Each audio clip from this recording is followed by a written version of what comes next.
أما بعد فأعوذ بالله من الشيطان الرجيم بسم الله الرحمن الرحيم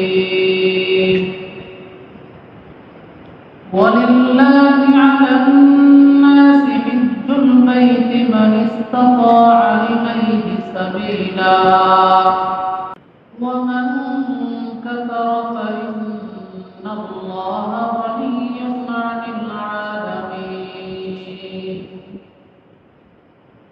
وقال رسول الله صلى الله تعالى عليه وسلم من أراد الحج فليتعجل فإنه قد يمرض المريض وتضل الضالة وتعرض الحاجة أو كما قال عليه الصلاة والسلام صدق الله العظيم وصدق رسوله النبي الكريم ونحن على ذلك لمن الشاهدين والشاكرين والحمد لله رب العالمين اللهم صل على محمد وعلى آل محمد كما صليت على إبراهيم وعلى آل إبراهيم إنك حميد مجيد اللهم بارك على محمد وعلى آل محمد كما باركت على إبراهيم وعلى آل إبراهيم إنك حميد مجيد سبحانك لا علم لنا إلا ما علمتنا إنك أنت العليم الحكيم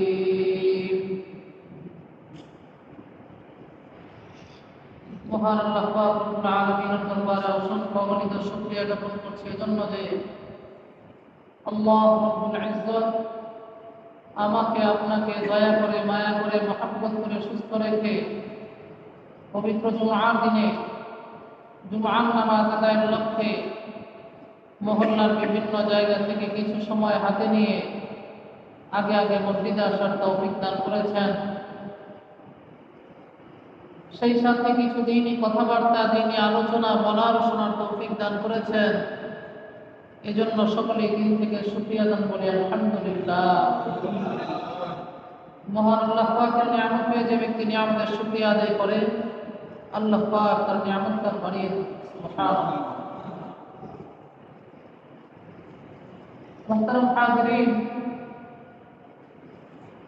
এই সপ্তাহে আমি আলোচনা করার ইচ্ছা করেছি হজের গুরুত্ব, মাহাত্ম্য ও ফজিলত সম্পর্কে। আল্লাহ পাক যদি তৌফিক দান করেন তাহলে উক্ত আলোচ্য বিষয়ের উপর কয়েকটি শিরোনামকে সামনে রেখে সামান্য কিছু আলোকপাত করার চেষ্টা করব ইনশাআল্লাহ। হজ ইসলামের অন্যতম একটি স্তম্ভ। ইসলামের ভিত্তি যে 5টি জিনিসের উপর প্রতিষ্ঠিত, সেই 5টি ভিত্তির অন্যতম একটি ভিত্তি হচ্ছে হজ। এ সম্পর্কে হাদিস শরীফের মধ্যে এসেছে, বুখারী শরীফের বর্ণনা, আল্লাহ রাসূল সাল্লাল্লাহু আলাইহি ওয়াসাল্লাম ইরশাদ করেন,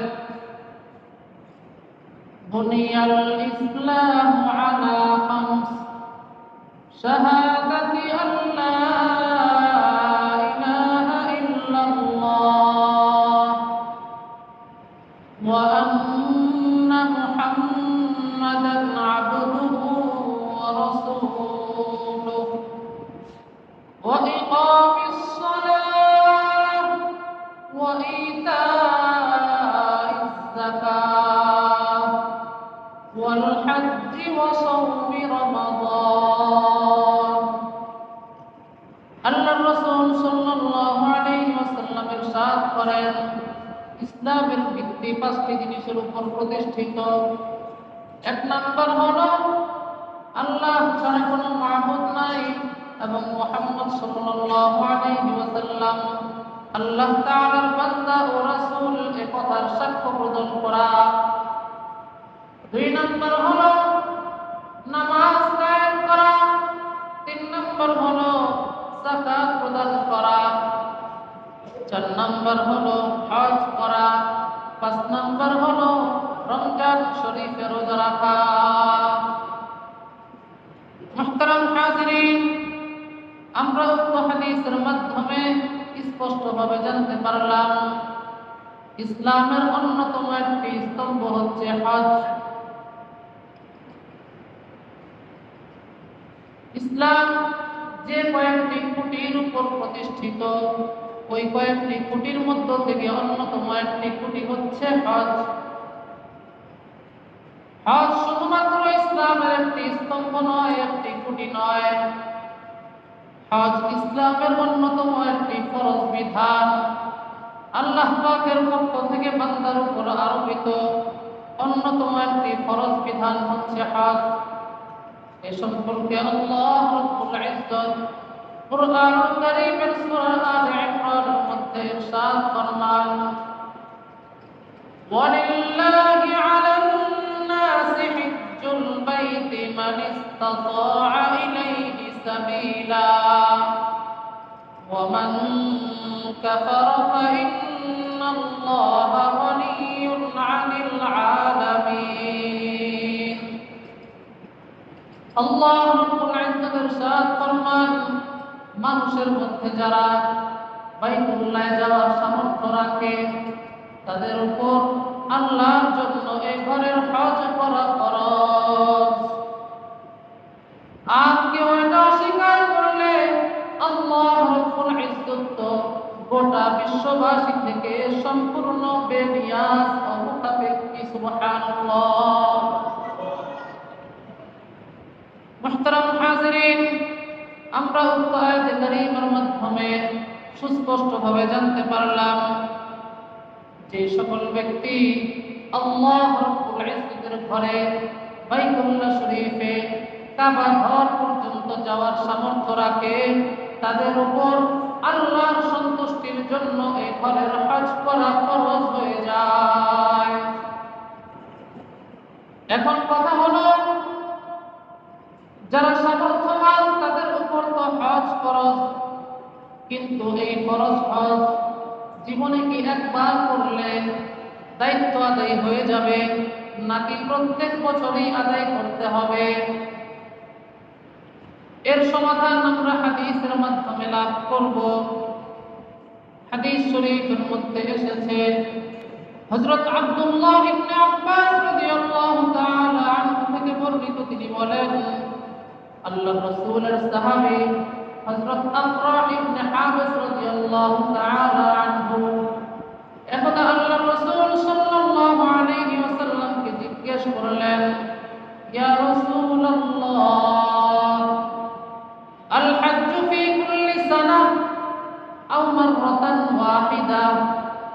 আল্লাহর রাসূল, হজ কি প্রতি বছর ফরজ নাকি জীবনে একবার করলেই চলবে? নবীজি এর জবাবে বললেন, বাল মাররাতান ওয়াহিদা ফামান যাদা ফাহুয়া তাতাওউন। না, হজ সারা জীবনের প্রতি বছর করা লাগবে না, বরং জীবনে একবার করলেই ফরজ হজ আদায় হয়ে যাবে। আল্লাহ পাকের পক্ষ থেকে বান্দার উপর যে ফরজ বিধান, সেই বিধান তার পক্ষ থেকে আদায় হয়ে যাবে যদি সে একবার মাত্র আদায় করে নেয়। আর একবারের বেশি 2 বার 3 বার 5 বার 7 বার 10 বার 100 বার জীবনে একবারের বেশি যতবারই করুক না কেন সেটা তার জন্য নফল আমল বলে গণ্য হবে। এমনি ভাবে অপর বর্ণনায় এসেছে আল্লাহ রাসূল সাল্লাল্লাহু আলাইহি ওয়াসাল্লাম হাদিস পাকের মধ্যে ইরশাদ ফরমান, মুসলিম শরীফের বর্ণনা, আইয়ুহান নাস قد فرض الله عليكم الحج فحجوا। আল্লাহ রাসূল সাল্লাল্লাহু আলাইহি ওয়াসাল্লাম উপস্থিত সাহাবায়ে কেরামকে উদ্দেশ্য করে বলেন, হে লোক সকল, তোমাদের উপর আল্লাহ রাব্বুল ইজ্জত হজকে ফরজ করেছেন, সুতরাং তোমরা হজ করো। فقال رجل أكل عام يا رسول الله فسكت حتى قالها ثلاثا।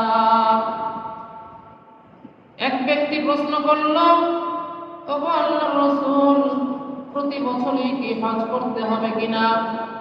নবী সাল্লাল্লাহু আলাইহি ওয়াসাল্লাম জবাব দিলেন না, চুপ রইলেন। কিন্তু ওই ব্যক্তি একে একে 3 বার প্রশ্নটি করল। অবশেষে আল্লাহর রাসূল সাল্লাল্লাহু আলাইহি ওয়াসাল্লাম জবাবে বললেন, লাউ কুলতু নাআম লা ওয়াজাবাত ওয়া লামাস্তাতা'তুম। আমি যদি হ্যাঁ বলে দিতাম তাহলে সেটা তোমাদের জন্য আবশ্যক হয়ে যেত, আর তখন সেটা তোমাদের জন্য অসাধ্য হয়ে যেত। ওই যে সাহাবী আল্লাহ রাসূলকে জিজ্ঞেস করলেন, ওগো আল্লাহর রাসূল, প্রতি বছরই কি হজ করা লাগবে কিনা? নবীজি যদি ওই মুহূর্তে হ্যাঁ বলে দিতেন তাহলে সেটা আমাদের জন্য প্রতি বছর হজ করা ফরজ হয়ে যেত। নবীজি বলতেছেন ওয়ালা মাস্তাতা'তুম, আর প্রতি বছর যদি হজ করা ফরজ হয়ে যেত তখন কিন্তু সেটা তোমাদের জন্য সাধ্যের বাইরে চলে যেত। বাস্তবে এমনটাই হতো কিনা?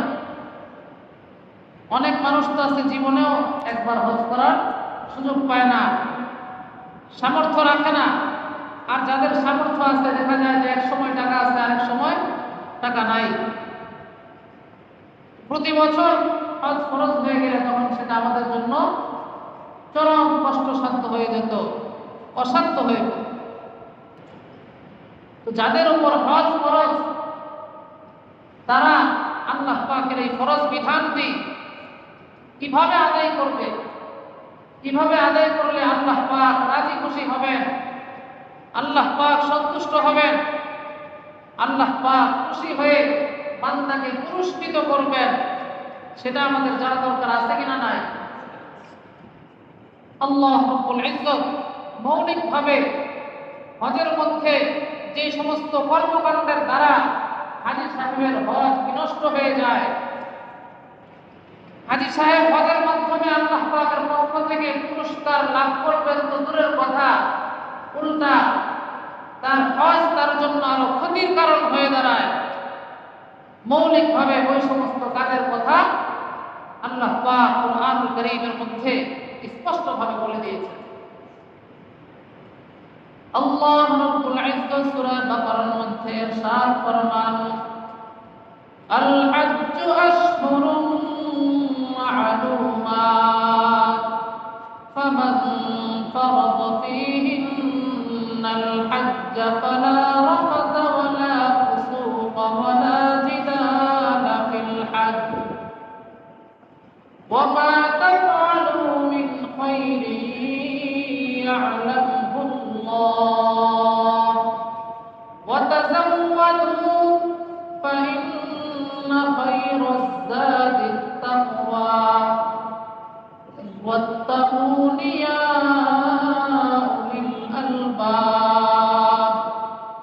আল্লাহ রাব্বুল ইজ্জতের শান ফরমান, হজের নির্দিষ্ট কয়েকটি মাস আছে, যে ব্যক্তি সেসব মাসে ইহরাম বেঁধে নিজের উপর হজকে অবধারিত করে নেয়, সেই ব্যক্তি হজের সময় কোনো ধরনের অশ্লীল কথা বলবে না, 1 নাম্বার।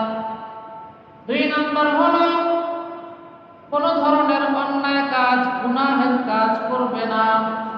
3 নাম্বার হলো কোনো ধরনের ঝগড়া বিবাদেও লিপ্ত হবে না।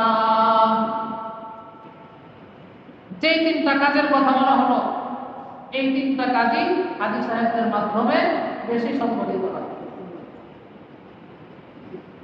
হজে গেছে লাখ লাখ টাকা খরচ করে, কিন্তু সার্ভিসে সামান্য 19-20 হওয়ার কারণে হাজী সাহেব কখনো মুআল্লিম সাহেবের উপর, কখনো এজেন্সির উপর চরমভাবে ক্ষিপ্ত হয়ে যান। আমি এই কথা বলছি না যে মুআল্লিম সাহেবের কখনো কোনো দোষ হতে পারে না, এজেন্সির মালিকের কখনো কোথাও কোনো ত্রুটি হতে পারে না। তাদের ত্রুটি বিচ্যুতি থাকতেই পারে, হতেই পারে, আর সেটার জন্য তারা আল্লাহ পাকের কাছে জবাবদিহিতার সম্মুখীন হবে যদি সে তার ওয়াদা মতো কাজ না করে। কিন্তু কিছু বিষয় আছে যে সমস্ত বিষয়ের ক্ষেত্রে হাজী সাহেবকেও কিছুটা ছাড় দেওয়া উচিত, হাজী সাহেবেরও কিছুটা স্যাক্রিফাইস করা দরকার, এটা তার উচিত। ধরেন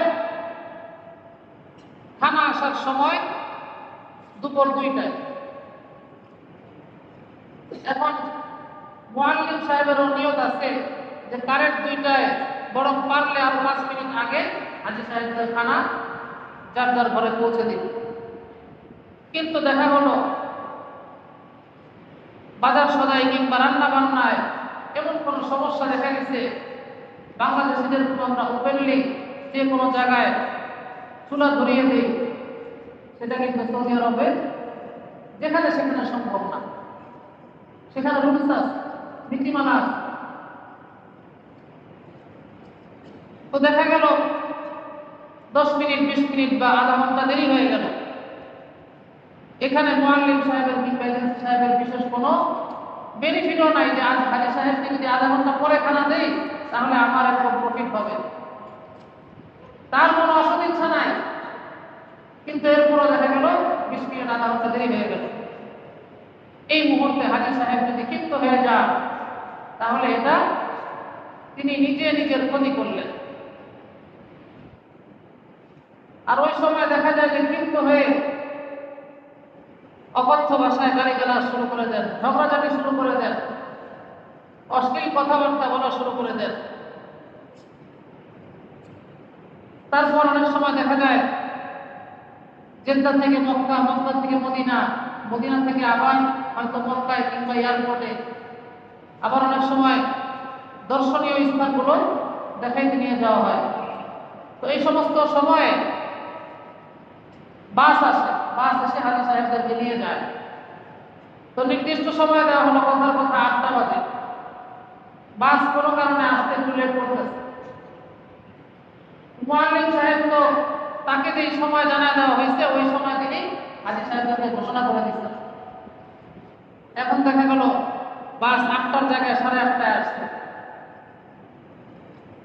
এই সকল পরিস্থিতিতে অনেক সময় অনেক হাজী সাহেব চরমভাবে ক্ষিপ্ত হয়ে যান আর বিভিন্ন ধরনের উল্টাপাল্টা কথা বলে বসে। এতে করে অর্থাৎ সত্যিকার অর্থে এজেন্সির কিংবা মুআল্লিম সাহেবের যদি কোনো ধরনের ত্রুটি বিচ্যুতি না থাকে, আর মানুষ যেহেতু কম বেশি ত্রুটি বিচ্যুতি হতেই পারে, 19-20 কিছুটা ছাড় দেওয়া দরকার। 15-20 হলে সেটা মেনে নেওয়া সম্ভব না, কিন্তু 19-20, 18-20, 1-2% ছাড় দেওয়া উচিত। তো সদিচ্ছা থাকা সত্ত্বেও অনেক সময় ত্রুটি বিচ্যুতি কম বেশি টুকটাক হয়ে যেতে পারে, সেক্ষেত্রে হাজী সাহেবদেরকে সবরের পরিচয় দিতে হবে। আর আমরা জানি ওয়াসসাবরু সাওয়াবুল জান্নাহ, সবরের বিনিময় কি? জান্নাত। সুবহানাল্লাহ, রমজান মাসে শুনেছি না, ওয়াসসাবরু সাওয়াবুল জান্নাহ, সবরের বিনিময়ে আল্লাহ পাক জান্নাত দান করবেন। কুরআন কারীমের অপর জায়গায় তো আল্লাহ পাক ইরশাদ করেছেন, ইন্নামা ইউওয়াফাস সাবিরুনা আজরাহুম বিগাইরি হিসাব। যারা ধৈর্য ধারণ করবে তাদেরকে আল্লাহ পাক বেহিসাব আজর ও সওয়াব দান করবেন। সুবহানাল্লাহ। যাই হোক, বলছিলাম আল্লাহ পাক তিনি তো আমাদেরকে সৃষ্টি করেছেন, তিনি আমাদের সম্পর্কে খুব ভালো করে জানেন যে হ্যাঁ, এমন একটা মৌকা, এমন একটা স্থল, এমন একটা জায়গা যেখানে গিয়ে অনেক ভালো মানুষও দেখা যায় অনেক সময় পরিস্থিতির কারণে ঘুরে যেতে পারে। অর্থাৎ এমন পরিস্থিতি আসতে পারে যে পরিস্থিতিতে মেজাজ খারাপ হয়ে কোনো অশ্লীল কথা মুখে চলে আসতে পারে, জমানে চলে আসতে পারে, কোনো গুনাহের কাজ হয়ে যেতে পারে, ঝগড়াঝাটির পরিবেশ পরিস্থিতি সামনে চলে আসতে পারে। তো ওই সময় হাজী সাহেবরা যেন এই সমস্ত কর্মকাণ্ডে লিপ্ত হয়ে তারা যেন তাদের হজকে বিনষ্ট করে না দেয়, এজন্য আল্লাহ তার আগ থেকেই আমাদেরকে সতর্ক করে দিচ্ছে। তো আমরা যারা ইতিপূর্বে গেছি বা এখন যাচ্ছি বা সামনে যাব, আমরা এই বিষয়গুলো মাথায় রাখবো তো ইনশাআল্লাহ। আল্লাহ তাআলা আমাদেরকে ধৈর্যের সাথে হজের আমল পালন করার তৌফিক দান করুন। সকলে বলি আমিন। তো হজ করার সময় খুব খেয়াল রাখতে হবে, শয়তান এবং নফস চাইবে যে আমাদের দ্বারা যেন অশ্লীল কথাবার্তা বের হয়ে যায়, আমাদের দ্বারা যেন গুনাহের কাজ সংগঠিত হয়ে যায়, আমাদের দ্বারা যেন ঝগড়া ফাসাদ হয়ে যায়। তো এগুলো যাতে না হয় এজন্য আমাদেরকে সতর্ক দৃষ্টি রাখতে হবে। হজের মাহাত্ম্য এবং ফজিলত ছোট ছোট কয়েকটা হাদিস বলি। বুখারী শরীফের মধ্যে এসেছে, قال رسول الله صلى الله تعالى عليه وسلم من حج لله فلم يرفث ولم يفسق رجع كيوم ولدته أمه।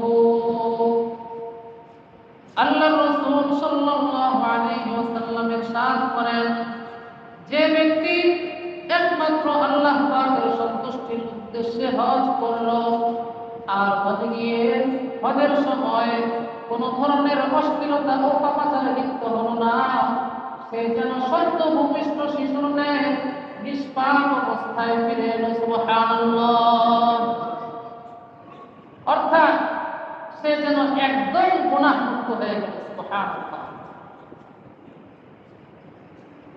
এমনি ভাবে বুখারী শরীফের অনেক বর্ণনায় এসেছে, আম্মা জান হযরত আয়েশা সিদ্দিকা রাদিয়াল্লাহু তাআলা আনহা থেকে বর্ণিত, তিনি একদা আল্লাহর রাসূল সাল্লাল্লাহু আলাইহি ওয়াসাল্লামকে জিজ্ঞেস করলেন, ইয়া রাসূলুল্লাহ, নারা জিহাদ আফদাল আমাল।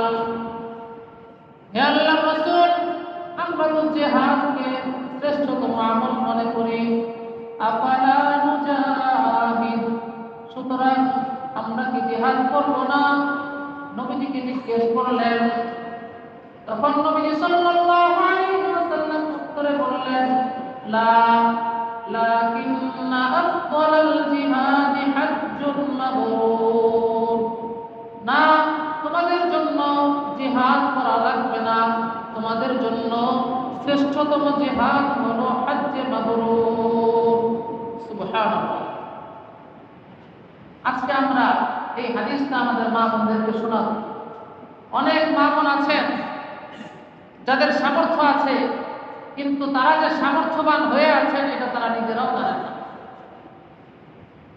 অনেক মা বোনদের কাছে টুকটাক ব্যাংক ব্যালেন্স জমানো টাকা পয়সা আছে, এর পাশাপাশি সোনা রূপার গহনা আছে, যেগুলো উনি বিক্রি করলে এতটুকু টাকার মালিক হবেন যেটা দিয়ে তিনি হজ করে আসতে পারেন। আমি এই কথা বলছি না যে উনি বিক্রি করে ফেলুন, যদি বিক্রি না করে বিকল্প ব্যবস্থা থাকে তাহলে সেই বিকল্প ব্যবস্থা দিয়েই আপনি যান।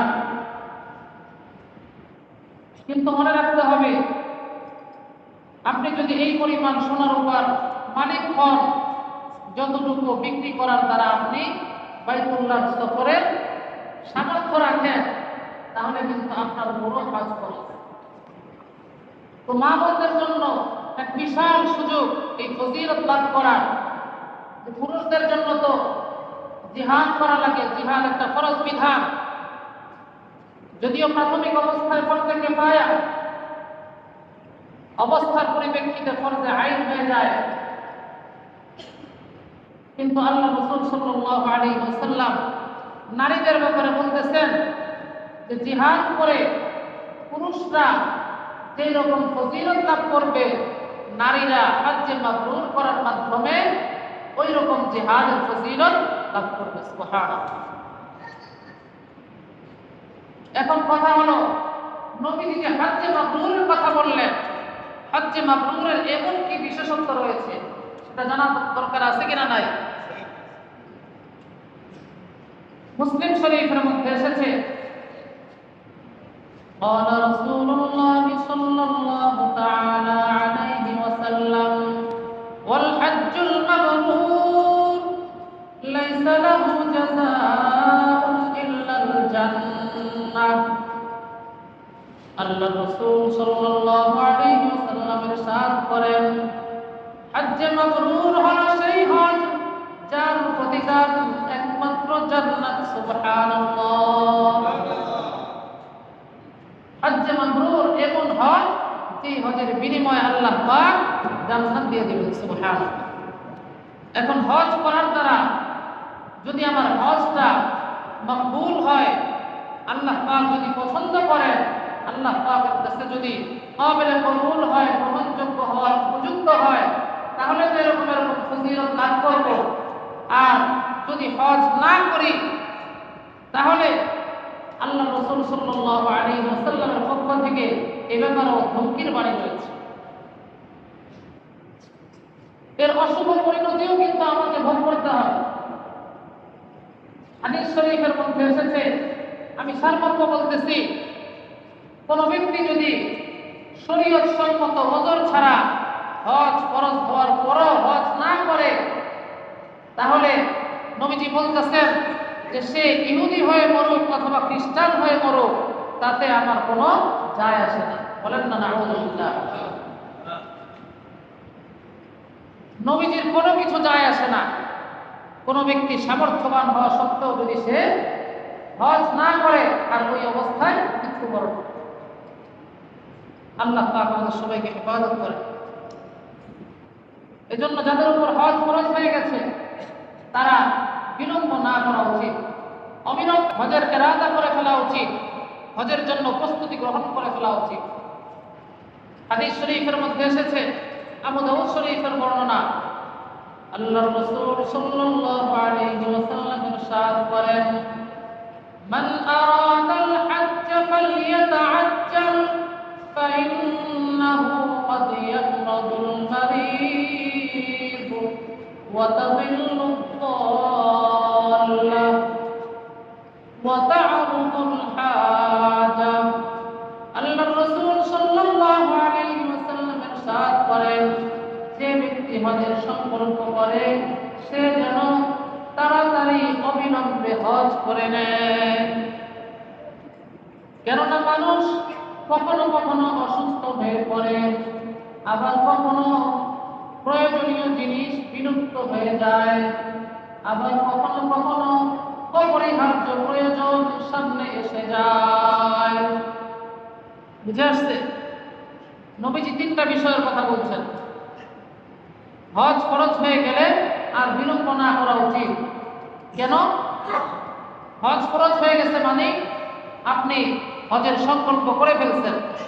হজের ইরাদা কোন ঈমানদারের অন্তরে নেই, এটা হতে পারে? এটা হতে পারে না। প্রত্যেকটা ঈমানদারের অন্তরে বাইতুল্লাহ জিয়ারতের তামান্না, কামনা বাসনা বিদ্যমান আছে। কথা বলেন ঠিক কিনা? হ্যাঁ, ব্যবধান এতটুকু, কারো হয়তো সামর্থ্য নেই আর কারো ক্ষেত্রে হয়তো সামর্থ্য আছে, কিন্তু সে চিন্তা ভাবনা করতেছে যে ব্যবসাটা আরেকটু ঢুকায় নেয়, একটু সাইড করে নেই। বাড়ি 3 তলা হয়েছে, 5 তলা ফাউন্ডেশন, আর 2টা ছাদ দিয়ে তারপরে ইনশাআল্লাহ হজে যাব।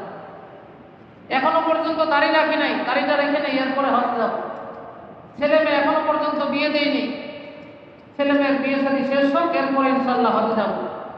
এই ধরনের পার্সোনাল কিছু ক্যালকুলেশন বাকি থাকে, ওই পার্সোনাল ক্যালকুলেশনের কারণে হজে যাইতে বিলম্ব করে। কিন্তু হজে যাওয়ার এরাদা নাই এমন কোনো ইমানদার নাই। কথা বলেন ঠিক কিনা? তো নবীজি বলতেছেন ফাইন্নাহু ক্বাদ ইয়ামুতুল মারিদ, আজকে আপনি সুস্থ আছেন কিন্তু সামর্থ্য থাকার পরও আপনি হজের প্রস্তুতি গ্রহণ করতেছেন না, আপনার কিন্তু জানা নাই যে আপনি আগামীকাল সুস্থ থাকবেন কিনা থাকবেন না। আজকে সুস্থ আছেন ফাইন্নাহু ক্বাদ ইয়ামুতুল মারিদ, মানুষ কখনো কখনো এমন অসুস্থ হয়ে যায় যে সে আর বিছানা থেকেই উঠতে সক্ষম হয় না। এমন অসুস্থ হয় কিনা হয় না? কিন্তু কোনো মানুষ জানে আজকে আমি জানি আগামীকাল আমার বিছানায় পড়তে হবে কিনা হবে না? তারও জানা। এরপর আপনার একান্ত প্রয়োজনীয় জিনিস, মনে করেন আপনার অনেক অলংকার আছে, অনেক গোল্ড আছে, এরকম ব্যাংক ব্যালেন্স আছে, কিন্তু আগামীকাল ওই ব্যাংক ব্যালেন্সের উপর কোনো বিপদ আসবে না এর কোনো নিশ্চয়তা আছে? যে কোনো সময় মিল, ফ্যাক্টরি, ইন্ডাস্ট্রিজ আগুন লেগে যায় না? অনেক সময় টাকা হারিয়ে যায় না? বিভিন্ন ধরনের ক্ষয়ক্ষতি হতে পারে। নবীজি বলতেছেন ওয়াতাবিল্লু দাল্লা, প্রয়োজনীয় জিনিস বিলুপ্ত হয়ে যেতে পারে। এরপর বলতেছেন ওয়াতাআমুল হাজা, এমন অপরিহার্য প্রয়োজন আপনার সামনে এসে দাঁড়িয়েছে, আপনি এটাকে এড়াতেও পারছেন না। এখন আপনি ভাবতেছেন আপনি কি হজে যাবেন না এই প্রয়োজন সামলাবেন। তখন নিজের কাছেই নিজের বিবেকের পক্ষ থেকে এরকম বুঝ আসতে থাকে যে এই প্রয়োজনটা অন্তত পক্ষে সেরে নেই, এরপরে হজে যাবে। মানুষও বলাবলি করতে পারে যে এই প্রয়োজনটা আগে শেষ করে এরপরে হজে যাবে। তো এই ধরনের পরিস্থিতি মানুষের জিন্দেগিতে আসতে পারে। এজন্য নবীজি বলে দিচ্ছেন যে এই পরিস্থিতিগুলো কিন্তু আসতে পারে, অতএব হজ ফরজ হয়ে যাওয়ার পর আর বিলম্ব করো না। তো আমি হাত জোর করে অনুরোধ করবো, এখানে আমরা যারা পুরুষরা আছি, আমরা যারা সামর্থ্যবান অথচ এখনো পর্যন্ত হজের নিয়ত করিনি, হজের প্রস্তুতি গ্রহণ করতে শুরু করিনি, তারা আজকে এখন থেকেই হজের এরাদা করে। এবং আমাদের বাড়িতে মা বোন যারা সামর্থ্যবান আছেন তাদেরকেও আমরা এই সংবাদ শুনিয়ে দিই, আজকের আলোচনার সারাংশ শুনিয়ে দিই। আমার আপনার মা বোনের সাথে, আমার আপনার মা বোনকে আমরা যদি মাহরাম হয়ে সাথে করে নিয়ে যাই, তাহলে আমার আপনার হজ হয়ে গেল, মা বোনদের হজটা আদায় হয়ে গেল। আল্লাহ পাক আমাদের সবাইকে হজ সংক্রান্ত সকল সহি কথাগুলো বুঝার এবং সে অনুযায়ী আমল করার তৌফিক দান করুন। সকলে বলি আমিন।